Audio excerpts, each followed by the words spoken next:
Hey everyone, and welcome to the Curious Refuge podcast. I'm Fred Grinstein. We're staying on the theme of regeneration this week, sort of the idea of how generative AI for some people has been a pathway to reinvention. And few people encapsulate this as well as our next guest. Named one of Time Magazine's 100 most influential people in AI, King Willonious, or Will Hatcher, is a trailblazer redefining the intersection of comedy, music, and technology.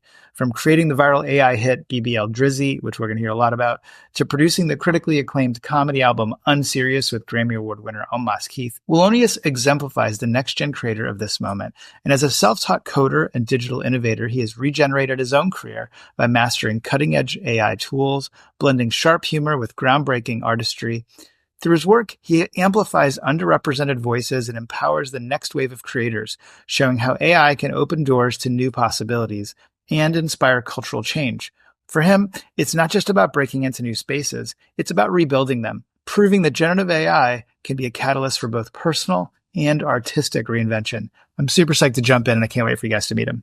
AI is being used for scripting, for shooting, and producing movies. AI is being used for everything. Hollywood production is being transformed by artificial intelligence. King Willonious, as you are known, some people call you Will.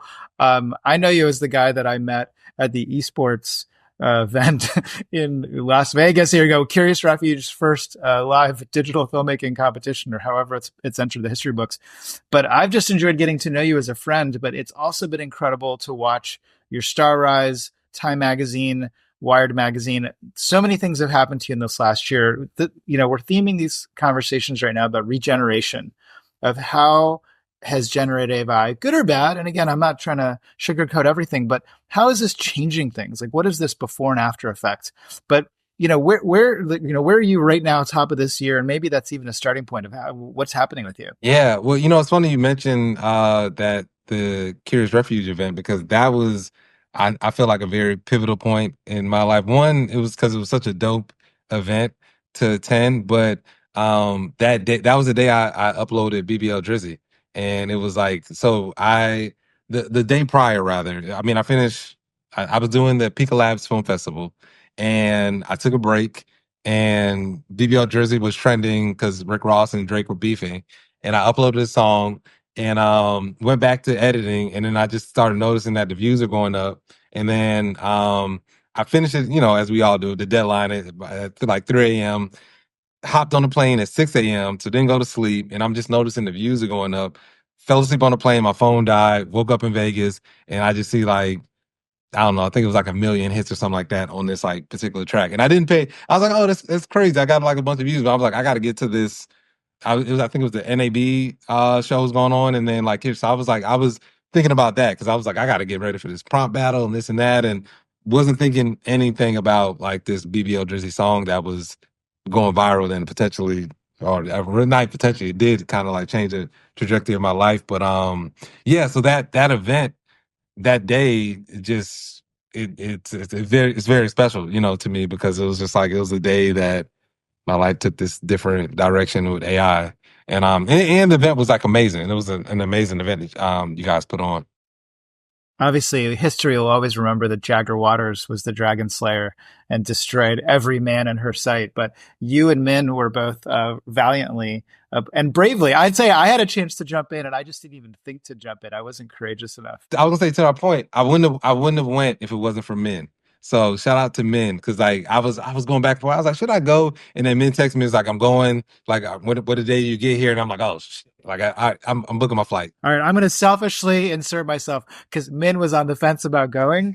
Min Do, our dear friend, and I was the one that pressured him. Like, of course we have to go. So I love being a scratch surface of having anything to do with what you just said. Oh man, so yeah, I appreciate you, and yeah, so it was that snowball effect. So yeah, had that not happened, who knows? And that event was tremendous. So thank you, Brent, for convincing Min to go, and shout out to, yeah. So obviously I had absolutely nothing to do with anything, but but it is interesting. I mean, we've talked before about how this last year has had these kind of moments that I think even as some of us who were starting to call us early adopters or early attendees, things were starting to happen. I don't think we've fully comprehended, but I think like you already brought up BBL Drizzy. We want to hear that story if you haven't told it 1,000 times, but like, Can we talk a little bit about life before? I mean, you didn't just show up to a laptop and start creating.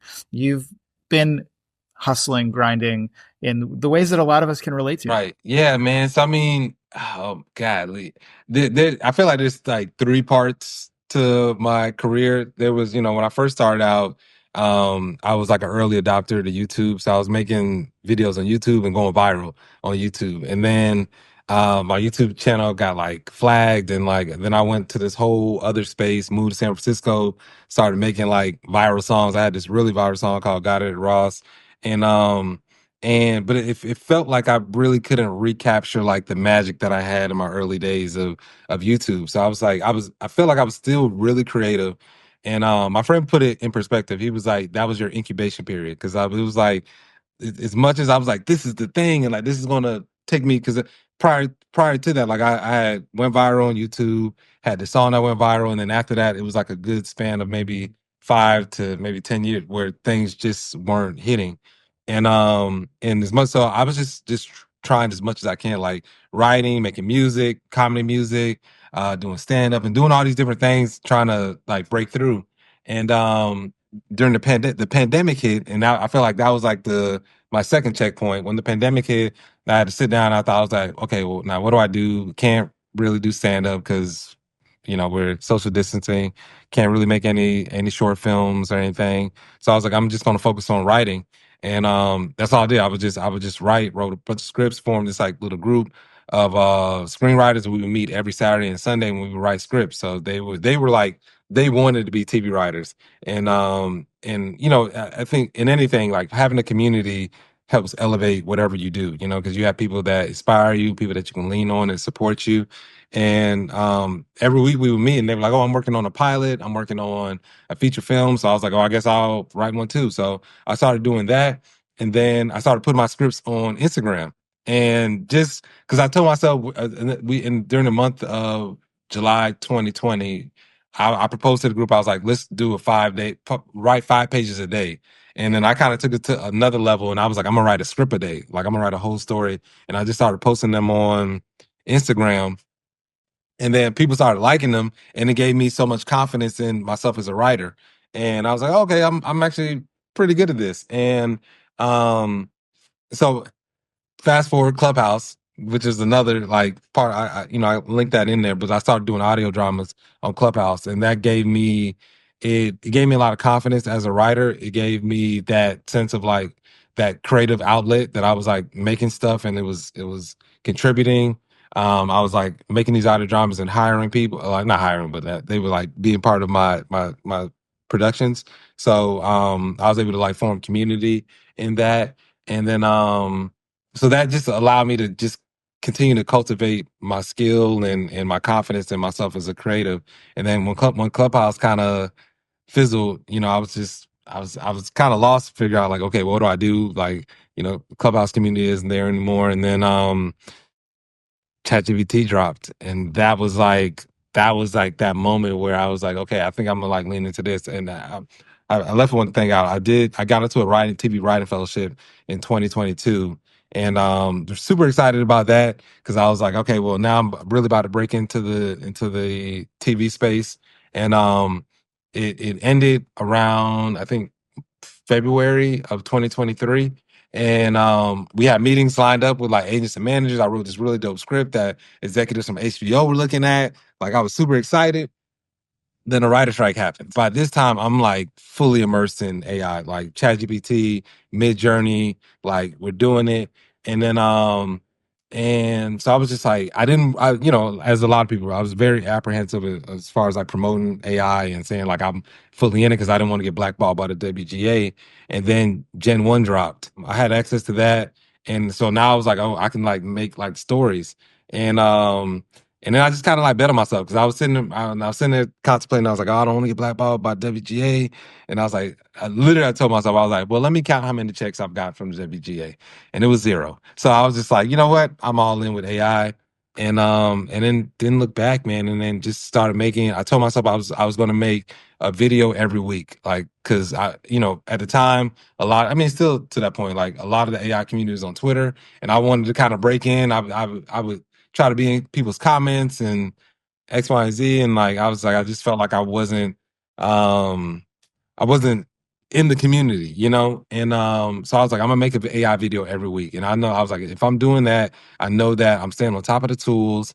I'm staying creative. So I just did that. And then I would in 2023 and 2024, I would just try to go to every AI event possible. So NEM's 20 T2 remake and everything that was happening, AI on a lot. And then, I think I just started to build momentum and build confidence and started to find my own voice within AI.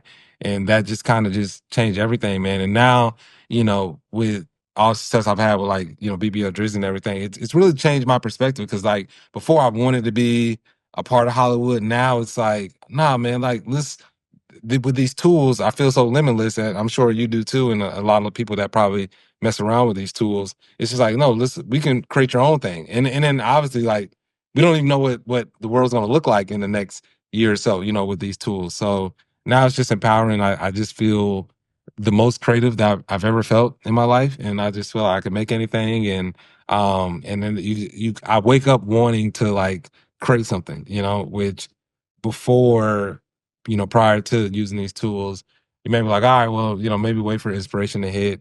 Now it's just like, all right, I'm gonna just, if I can't think of anything, I'm gonna just generate a bunch of images in Midjourney until something speaks to me. And then you just like, oh, that's it. I'm gonna turn that into a film. Or I'll just make music until, I just have a song that I wanna, expand on. If I'm doing a live fact check with you, I think February was Runway Gen 1, which is what I think you were saying. Because it was early last year. It was an early arc that then Sora and so many things started snowballing for us. Two things that struck me as you were talking, like I think about, like, do you know the digital artist Beeple? Mm-hmm. I don't know if you follow him. Like some people are really, really turned off by his art, but some people love it.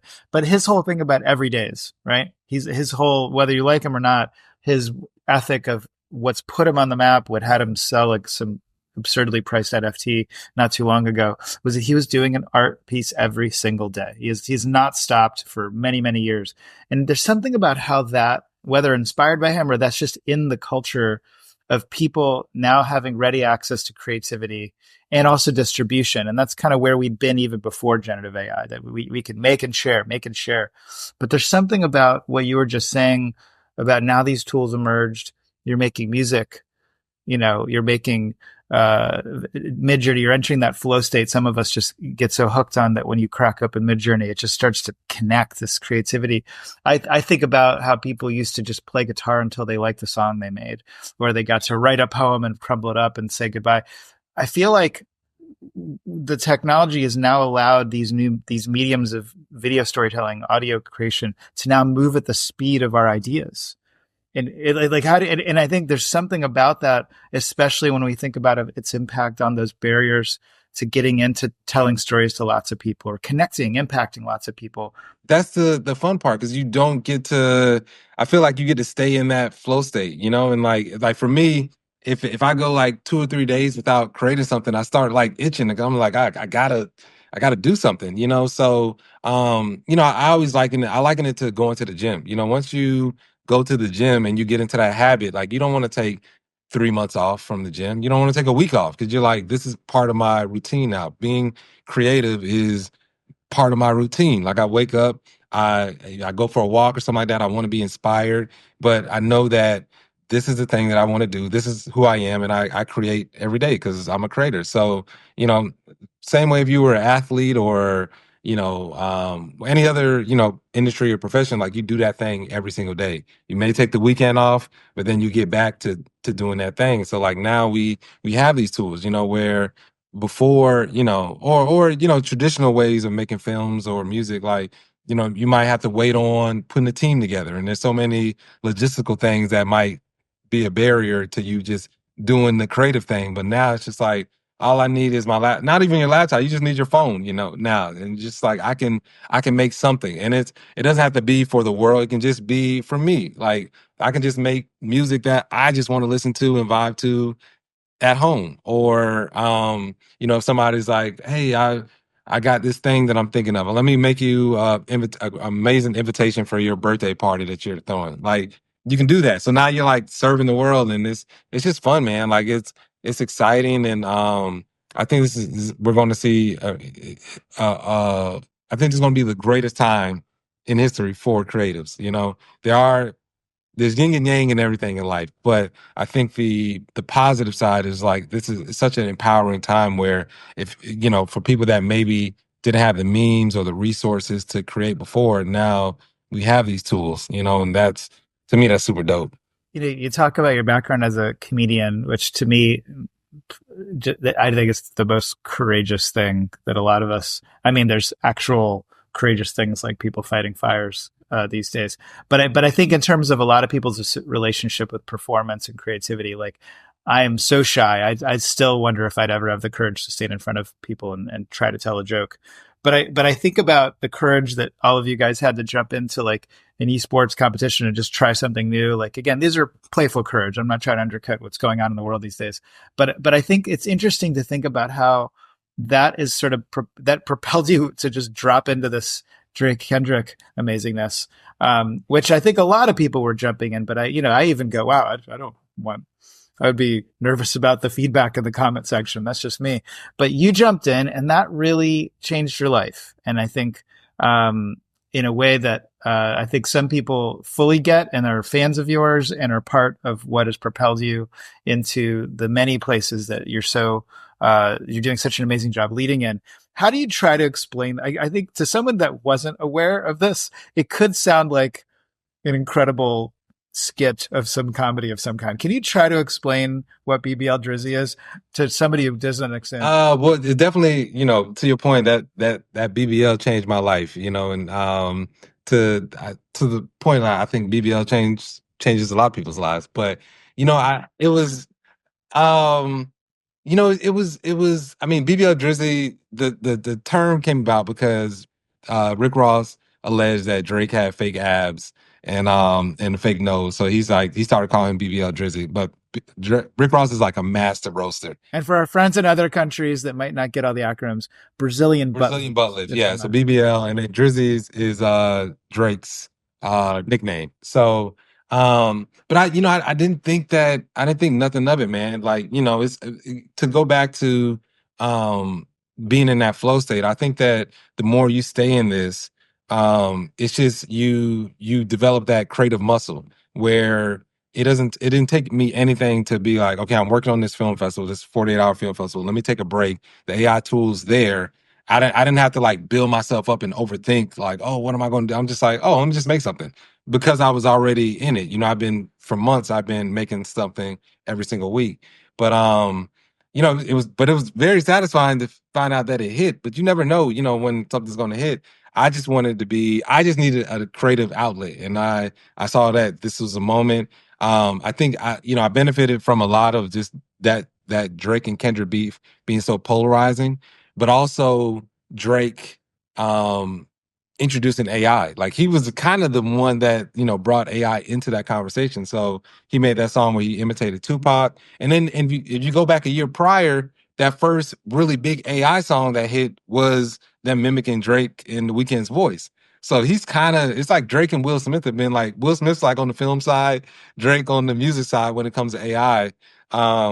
But when he did that, when he imitated Tupac, I felt like he invited me into the conversation because I was like, this is what I do, Drake.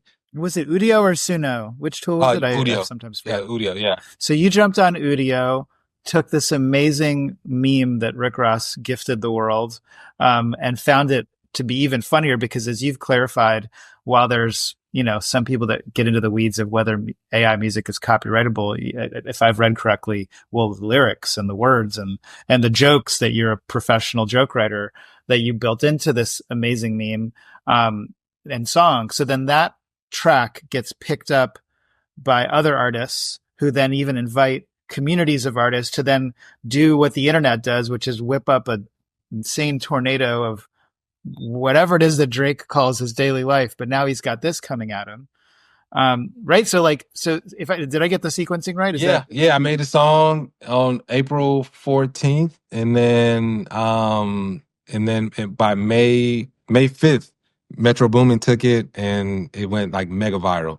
And everything, nothing's been the same ever since then. And yeah, it's very, very interesting though, but I think that's the power of AI. I think that we're going to see that a lot more for artists. I think we're all going to have because I look at TikTok, right?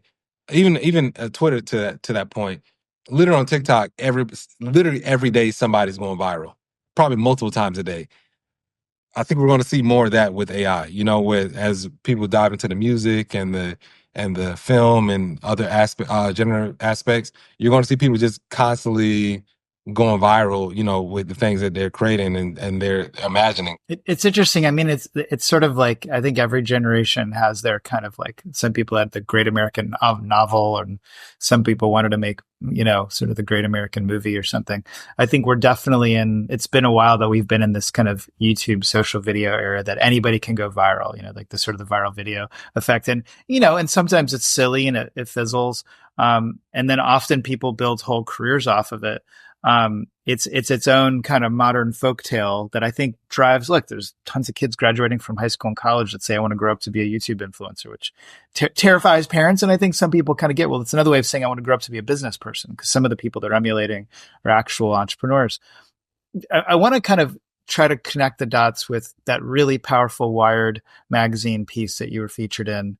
And I feel like, to the extent that there's been these YouTube fairy tales, it's then what do people do with that opportunity? And then how do they build with it? That again, isn't like you just showed up and something accidentally happened. You've been working hard. But if I'm borrowing the language from that article, like I think you sort of powerfully suggest does AI create an opportunity for reparations?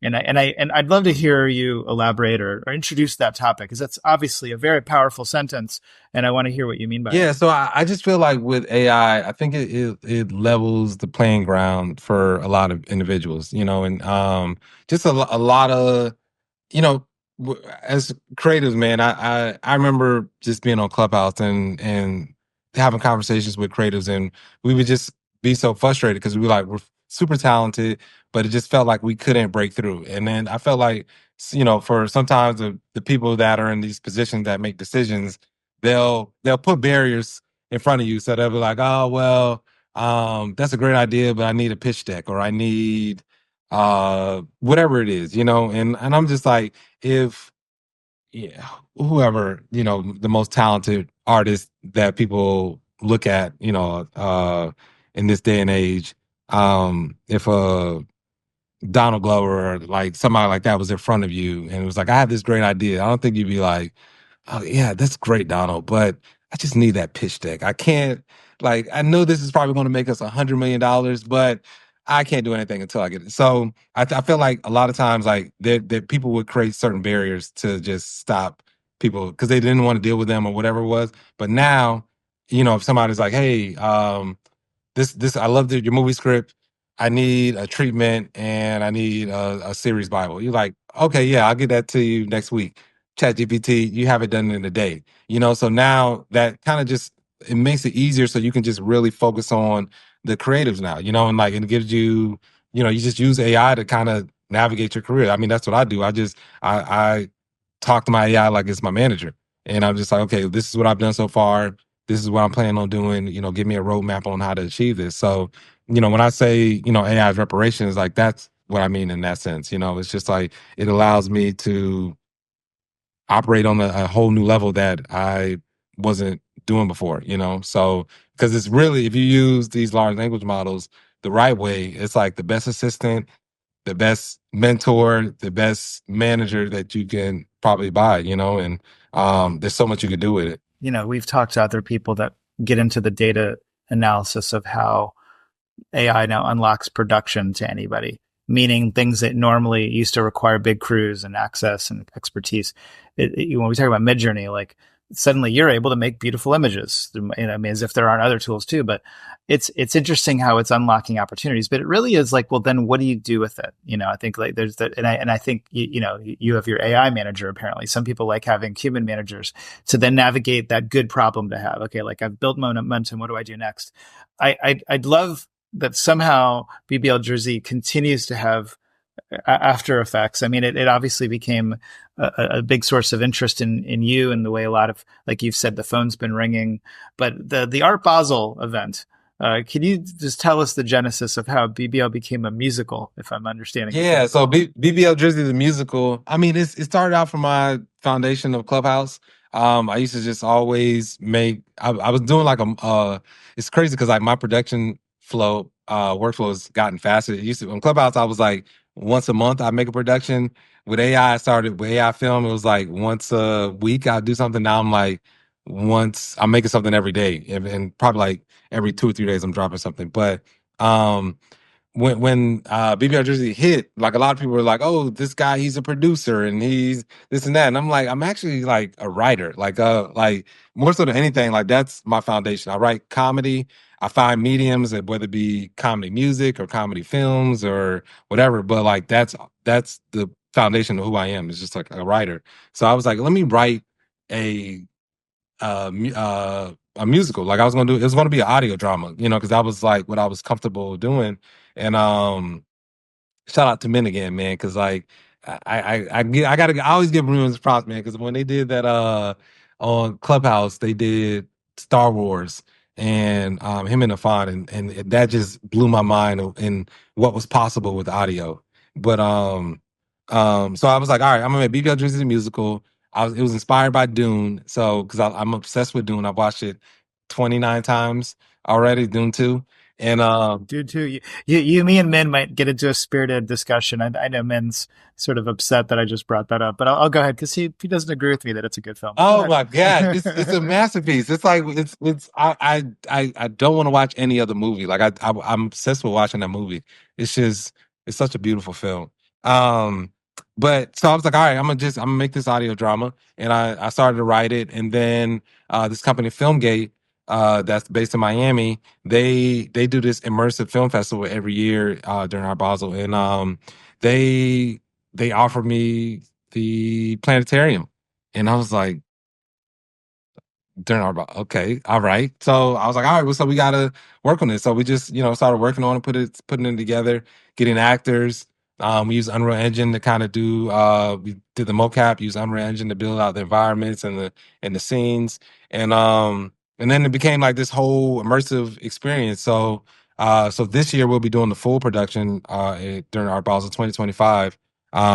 During 2024, it was just like the first act where it was just like a proof of concept where we got to show people like this is what we want to do, showing off the music, some of the interactive elements that we wanted to do, and then now 2025 we're going to be doing like the full BBL Drizzy, the full experience. So now you get the full BBL. Last time you got What is the full experience? What is the full yeah, experience? three acts, interactive elements where you interact with the dome, um, music, because like some of the best music from BBL Drizzy musical is actually in act 2 and 3. So act 1 has some good music, but acts 2 and 3, it just takes it up a notch. So then How long is the whole thing? it's 45 pages. So that'll probably be like an hour or so. Um, but yeah, just my intention behind it was I love going to planetariums. I love the whole experience, but I felt like there's opportunities for more storytelling during the planetarium experience where I think, we'll get to the point where people are like, I don't want to do theaters no more. I want to do dome experiences, so that was kind of the intention behind it, just being like, look, like what does that look like if we started actually creating stories for these domes, with actors and 3-act structures and all that. So that was my mindset behind it, and then just wanting to like keep elevating myself and keep challenging myself because like I get most excited when I'm doing something that I've never done before. So like if I'm I know doing a audio drama would have been fun, um, but it wouldn't have been like a big challenge. It's not scary. Like the when I did, it's so funny. My last audio drama that I did on Clubhouse was Honestly Nevermind, which is based on the Drake album. But that was like my most challenging, not because I was trying to do, I wanted to show the metaverse, the multiverse in audio, and I was like banging my head against the wall to try to figure out like what does that feel like, and what is that? How do you structure that to make it make sense in audio. And eventually, you know, your mind's designed to figure things out. So eventually I figured it out. And that was like my favorite audio drama that I did, because I felt it was the most creative. I got you know, in Clubhouse you have the little circles up for the avatars, but I hired this guy to do like Rick and Morty style like animation. So it was like animated, and I was super proud of it because I was like, I worked really hard on it, and the totality of it, of being this animated multiverse audio drama, was like super dope. And then like now BBL Drizzy musical is just like, that's to me like the evolution of me as an artist, to wanting to just keep being innovative and keep challenging myself to do things. So luckily, you know, with the strength of this BBL behind me, I feel like anything is possible. What a quote. I love that. I love it's like, I want that quote on like some like spaceship floating into space, like with the, what did you say, with the strength of this Brazilian butt left behind me, anything is possible. And all of it's true. And what an incredible internet folktale this is. And I really almost, as I hear you, and I think your energy is contagious, and I can see how that invites creative partners and gets people to want you to succeed more, but they also want to be a part of it and help you grow. I know that in some ways the musical and these things are also people that are inspired by what you've done and want to help grow it. What a great arc in less than a year. I mean, we're just in January right now, but so much has happened to you. What, as you sort of continue every day to wake up and still be that same writer and creator that came upon all this fun, but who do you continue to draw inspiration from? Who do you study? Like, who are you, whether it's people prior or new people that have entered your life in this moment of creativity? Who are some people that you look towards? Man, you know, I a lot of it's like a lot of people off of YouTube. I watch a lot of like motivational YouTube type people. So like Bruce Lee, I look Bruce Lee quotes, Kobe. Kobe like drove me for like the last 3 or 4 years, because like my birthday is August 24th. So like last year I was like, this is my mama year, 8/24. I was just like, I'm gonna be very process oriented and just head down and just work. But so I draw a lot of inspirations from people outside of like comedy or things that I actually do. And then like when I'm in, you know, being in a lot of WhatsApp groups, like seeing a lot of cool things that a lot of AI artists are doing, that's very inspiring. But like, yeah, Dwight Kobe, yeah, Bruce Lee, David Goggins, because I love his just like, you can't hurt me attitude. It's just like, you know, you don't feel like getting up and working. It's like, F that, just get it done, you know? So a lot of times for me, it's just like these mental battles of just being like, oh man, I could just chill. And it's like, nah, you know, like you have to just keep pushing yourself to want to be great, you know, and eventually you get past a certain threshold and you can keep going. So, and then just like walking around, you know, like going out and, like, seeing the city. I'm in New York now.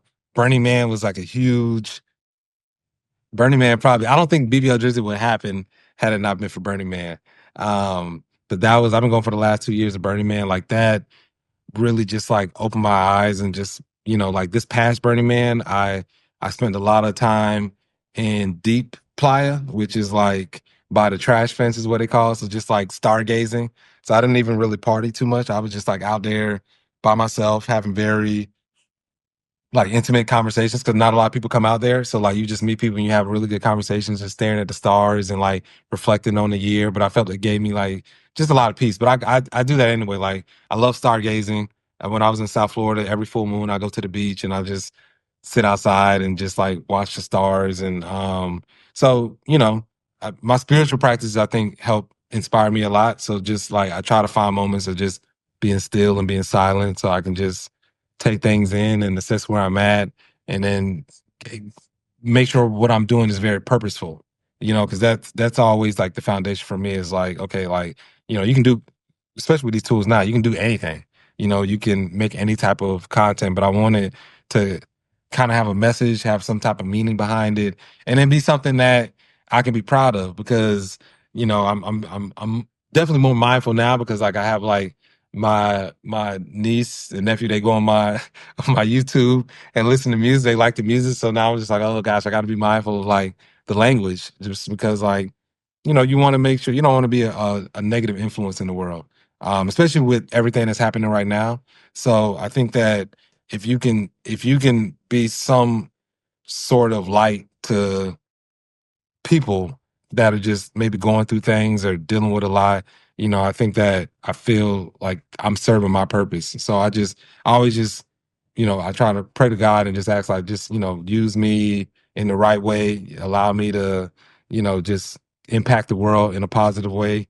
And then I just try to do my part. And I feel like my part is just doing the work. Like I just showing up as much as I can, doing what I need to do. Like, as you know, with AI, man, it's like we're in a PhD program. You gotta every day get up, study, learn all the new tools, you know, find out what's happening, and then you gotta implement it. So there, as much as people think that AI is just press a button and you have this magic thing, I feel like you work harder using these tools. If in my view, because it's just like you have to constantly study. It's a lot of iterations, and then you get all these materials, and then you got to try to form a story. Or if you're making a song, it doesn't. BBL Drizzy happened really fast. That song took me like 20 minutes. Right. But What are you studying right now? What is there? I mean, I don't know. Maybe you're just spending more time with Kling or something like that. But are there surprising aspects of these new tools, things that are even outside of the Creator Suite? What's sort of inspiring your PhD study this yeah, week? well, so definitely, I've been just diving in. Want to learn more about like machine learning, and then like everybody's talking about AI agents, so like learning that, and then really just diving in because like I think one of the benefits, it's a yin and yang. Always life is yin and yang. But like right now we have so many options. And like because I've had a lot of success in AI, like people invite me to their programs and they're to test out new tools. But there's so many tools. And it's just like, oh man, like do I use Sora, the VO, and Runaway, and it's just like wanting to try everything and like, you only have 24 hours. You don't even have 24 hours because you got to sleep. So you only have so many hours in a day to do something. So now that sometimes the challenge is really just like how am I gonna use my time today? And it's just like, okay, do I make a song? Do I make a film? Do I, you know, dive more into more of the technical aspect of AI? And so that part is has been difficult to just not difficult, challenging to just try to balance all that out. But I just want to make sure like when I've been blessed to be in a lot of different rooms, and I just want to make sure I'm doing my part. If I'm in a room with the people that are more technical when it comes to AI, not on the creative side, I want to be able to hold my own and feel like internally that I belong in this room. Just like I know the technical side as well as the creative. So it's just constantly learning and like, but it's fun though. It's like it's a fun thing to learn. Like it's not like it doesn't feel like work. It just feels like okay, I'm elevating myself, and hopefully I can elevate the space as well. And share with my peers things that I've learned and new workflows and all that. If there's just because we're on camera, that there's one thing that you and I do have in common is we both have a few gray hairs in this little beard of ours, which I think it's exciting for people at mid and late stages of career that are discovering this new wave that's reigniting them. But I am sometimes so jealous of a 20-year-old kid that is walking into this, for better or for worse, without the weight of canon and the weight and and I'd say the knowledge and the wisdom that comes from the past. I don't overlook it, but I love thinking what is someone this is their first time expressing themselves, sort of run with this. But given where you've gotten to, given how much your success really is a product of having grinded into being a creator and iterating and pushing yourself to execute. What do you mentioned your nieces and your nephews before. I don't know if they're creative people, but what would you sort of imagine into or advise or talk to young people that are coming at this? How is their perspective maybe different, and how would you talk to it? I mean, I think you can't. I think you can't really cheat the process, because like I got to the point I am now because I did my 10,000 hours like writing and learning and studying and um just really trying to cultivate my own comedic palette. So I don't think you can really cheat that process, because like even if you have these tools, like I feel like if you say, just for instance, you were in the AI film space, you, in order to really make an AI film that really stands out, you need to go back and like understand cinematography. You need to probably get a better understanding of lighting, of storytelling, of you can prompt some of these things, but unless you have that base knowledge, you might not even know what to prompt. I always liken it to, I don't know if you know about the whole dinner with Jay-Z argument that people. So on Twitter, there's the whole thing. It was like, do you take a dinner with Jay-Z or $100,000? And people go back and forth. And my thing is like, if you aren't going to ask Jay-Z the right questions, just take the money. And it's the same way with like these large language models. If you don't ask it the right questions, if you don't put in the right prompts, you're gonna look at it and be like, this thing is useless, So you have to be able to like ask the right prompts, study. Like now, like I've been going back and just like studying more artists and like trying to learn more about different artists and their styles, so that way when I make a film, like it looks really cool, because anybody can just be like, oh, whatever type of era, and then it just gives this generic type of look. But if the more you just be true to the process and don't try to cheat it, the better your work will be. So I would tell like any young person is just like, just make sure you're diligent in your craft, and put the time in and like really, just be true to it. Like make something that's like purposeful, make something that means something to you, outside of everybody else. Like, does this thing actually resonate with you? Is this something that you can be proud of? And that's one thing I do now is I want to make something, whether or not people like it or not. I don't have any say over that, but I have to make sure I'm proud of it. So yeah, so to that point, I think we're all been there. You look at people that are, maybe 20 or maybe in college right now or even middle school or whatever, and you're like, man, they got their whole life ahead of them. But that's their journey. Like they'll never get to enjoy life before social media. Like we got to experience that. We get to tell the glory stories of what it was like where you didn't have to worry about a camera being in your face. So it's just life experience. Like we all, like people that, our parents, they had a whole experience that they got to enjoy and that we didn't. And there's no right or wrong in that. It's just the point that we were born in this human experience, and then we enjoy it for what it is. And so I think the best thing to do is not try as much as we can, because it's hard to not look outside of ourselves, but just not get caught up in anything else anybody else is doing, because then I feel like when you do that, you lose like your alignment with creativity. Like when you're looking over here, or you're doubting yourself, or you're thinking whatever negative thoughts, then it completely throws you out of that flow state. So I feel like to jump in that flow state, you be 1,000% present and intentional about what you plan on doing, So I was just like, all right, man. Like I feel like that sometimes. I'm like, God, I got great and this and that. But I'm just like, look, man, it is what it is now. You know what I'm saying? I stopped dyeing my beard. I used to dye my beard. I was like, look, it is what it is now, man. Like I've earned all these great. Like I've gone through the fire. I've earned my wisdom through that. And I'm so happy I got that, because I'd rather have that than not have it. So You gotta embrace the salt and pepper, my friend. yeah, embrace it, man. But embrace life though. Embrace all of this. You know what I'm saying? Embrace the chaos, and then embrace the because it's what's going to add to your creativity and the things, that the art that you can create. So like sometimes it comes out of pain and sometimes it comes out of pleasure, but like all that will make you a better artist, in my opinion. Not saying this is expert advice, but this is what I believe. No, it's dispatches from your journey. I mean, there's sort of two expressions that I think come up a lot in people's digestion. I think flow state comes up a lot, and I was just thinking about how is that sort of, does flow state have a relationship with this other thing that I think some people bring up a lot, which is like imposter syndrome that I think even predates AI or creator stuff. I think it's what there's a lot of that going around with so many changes going on in industries that people are in a reinvention mode. But I don't know. It's something that struck me. I might just be making this connection up. But do you see sort of do they feed off each other? I almost feel like flow state becomes a way through imposter syndrome in a weird way. Yeah, I don't know, but I don't mean to be feeding you what I think. What do you?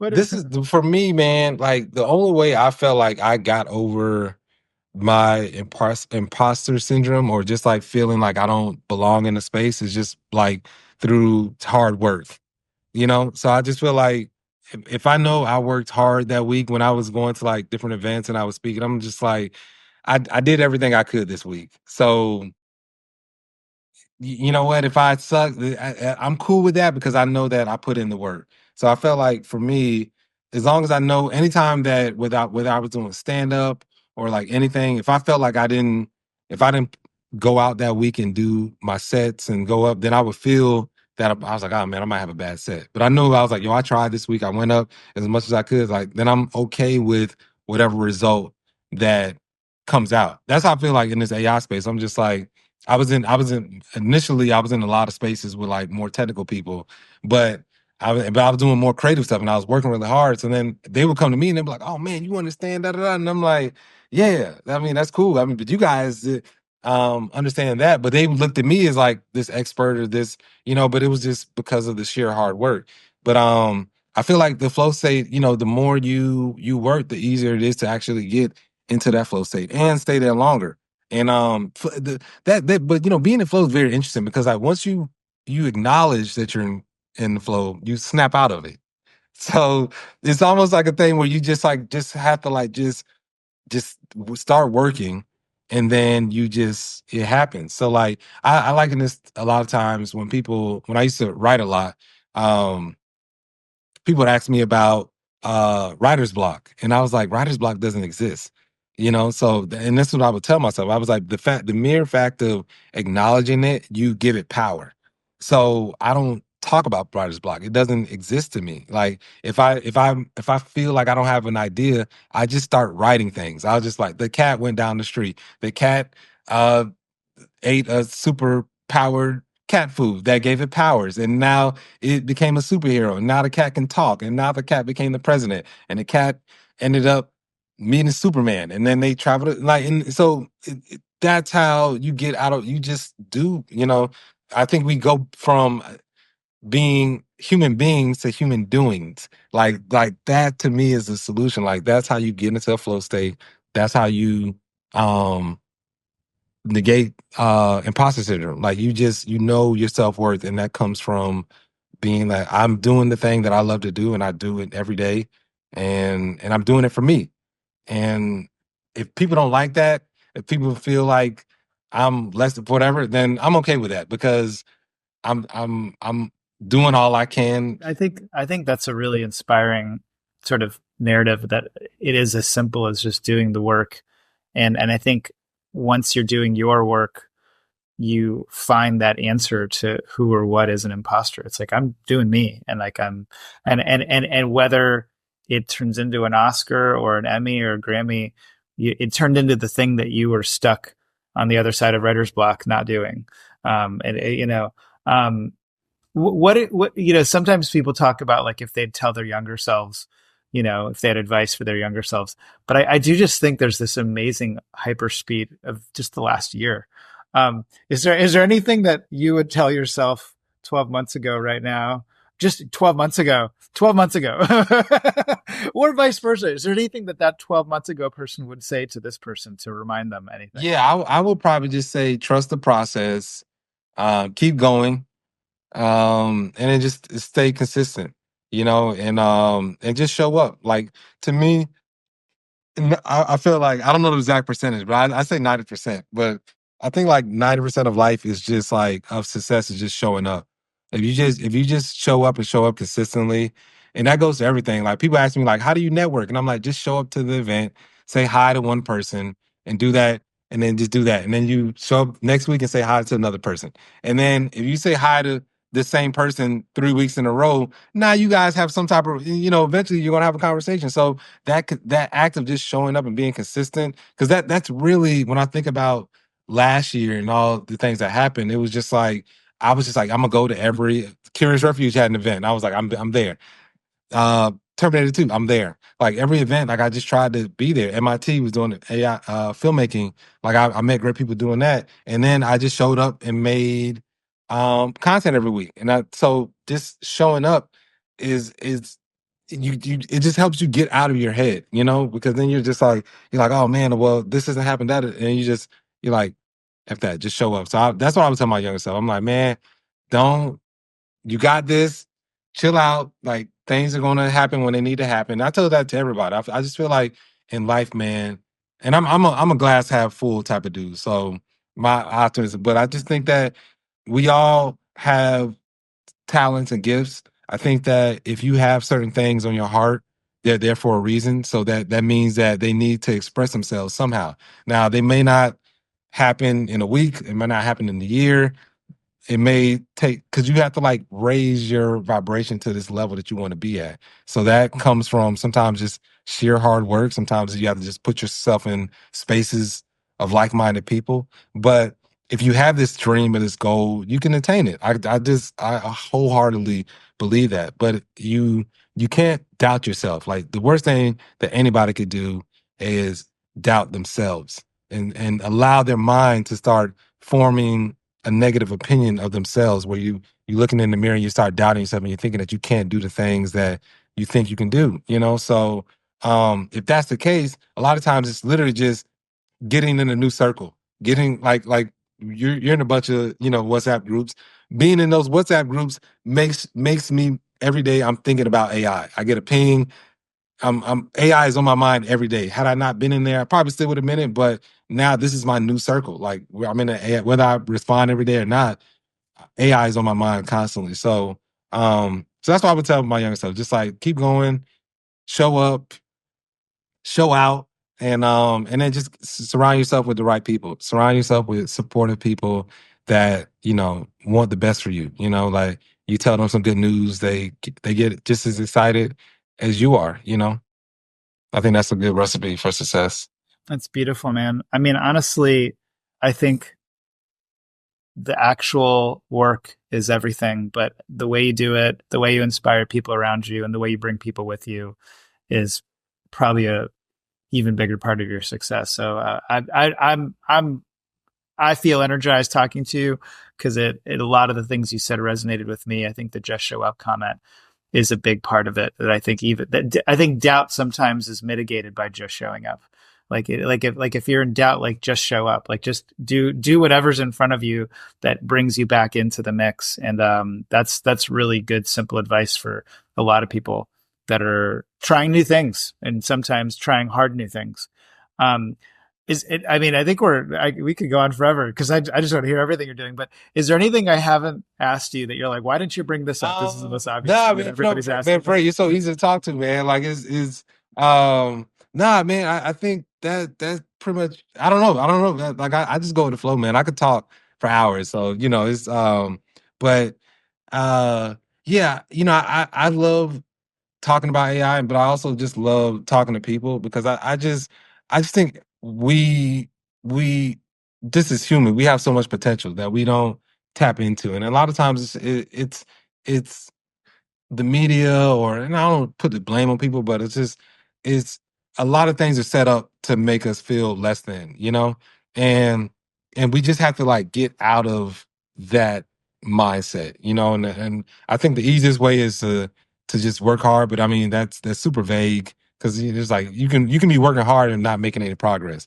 and be working hard doing wrong things. But I think just having good people around you, will definitely help out a lot. But then just like as much as you can, for anybody that's out there that's thinking about, starting with AI or doing things, it's like, just experiment, try things out, and don't be hard on yourself. Give yourself grace. And then like, one of the benefits of not having a big following or not being known is like you can just throw things against the wall. And now there's no pressure to fail, but one of the benefits that I got from comedy is failing. Like the only way you get good at stand up is by failing. You start out, you suck, you go again, you suck a little bit less, and you keep sucking less till eventually the curve changes and you get decent. And then you get, oh, I'm okay. I'm kind of good. Oh, I'm really good. So but that's a good way to approach anything in life. Like anything that you want to start, like, yeah, you might start with AI and it might seem super intimidating, but you just take it one day at a time, like one step at a time. Like, if you want to do AI films, just get good at prompting, and maybe figure out whatever AI image generating platform you like, Mid Journey. Get good at Mid Journey, and then figure out, whatever video tool that you like, and then just be like, start experimenting with that. And then before you know it, you'll be like, wow, I got moving images that look good. And then figure out an editor, Premiere, CapCut. Don't one brick at a time, instead of trying to take it all at once and be like, I can't make, when you break things down, you're like, oh, it's not that difficult to achieve.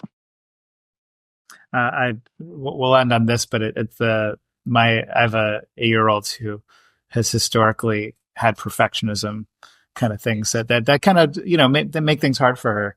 And I'm reading this book by Adam Grant right now.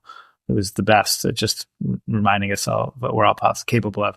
But he talks about perfectionism, and he sort of talks about how, like, even when you're trying to talk somebody off the ledge of perfectionism, we often say things like, well, just do your best, which seems like an obvious, nice thing to say to somebody, that you're kind of saying, don't worry about being perfect, do your best. But I think I hear in your advice the same thing he then says, that it's not that that's not enough. So that doesn't actually help. That the point is like, no, pick incremental growth.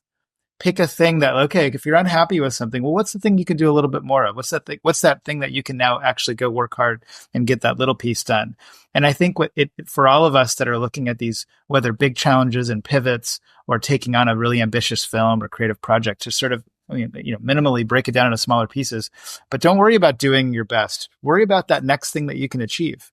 And and that breaks through imposter syndrome. That gets us to show up. That gets us to move forward. And, I'm not just trying to suddenly tie a little bow on everything you've said, but it feels that way to me, that there is a real message. Can there. I add to that?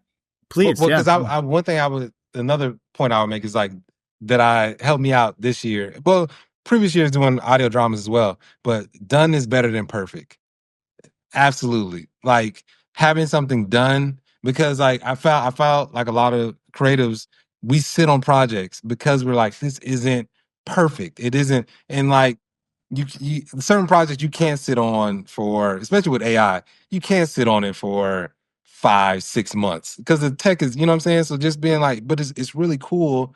Like that's why I love T2 remake, because it's like a time capsule for that period in AI, right? Because the tools will never look like that again. Like I don't even know if you can, unless maybe you go to Gen 1 or whatnot, but like it's cool to see the evolution. So like having something done, because you can always, once it's done, you can go back, revise it, change it, this and that.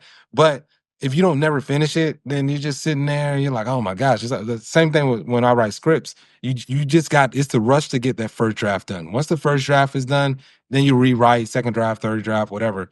But get that first thing done. So like done is better than perfect is probably one of the best things that I adopted last year, because it just allowed me, I gave myself deadlines. I was like, this needs to be done by Friday, Saturday, whatever day it was. And then I shot towards that. That was my end goal. So by when it hit this time period, it needs to be done. If whatever it's at, I'm uploading it. And I need to get it good enough that it's presentable to a bunch of people and I can be proud of it. But done, I think that done better than perfect is a way to kind of get out of that perfectionism mentality, because if you constantly hold on to that, you'll just never finish anything, because there's always something more that you can improve on. Well, we are somehow done, and I think I feel pretty perfect about this. I feel great about this. I think we did done and perfect today. But awesome, really. I was so looking forward to connecting with you. Thank you for your time today. Thanks everybody for listening. This has been the Curious Refuge podcast. Please subscribe to our YouTube channel and whatever audio platform you use for your podcasts. And if you're interested in AI filmmaking and to catch up to people like Willonious, please do check out our website. And we'd love to have you in our community. We have classes for AI for advertising, AI for animation, AI for documentaries, and of course, Caleb's core AI for filmmaking class. But thanks for listening, and we will see you next time. Thank you, bro.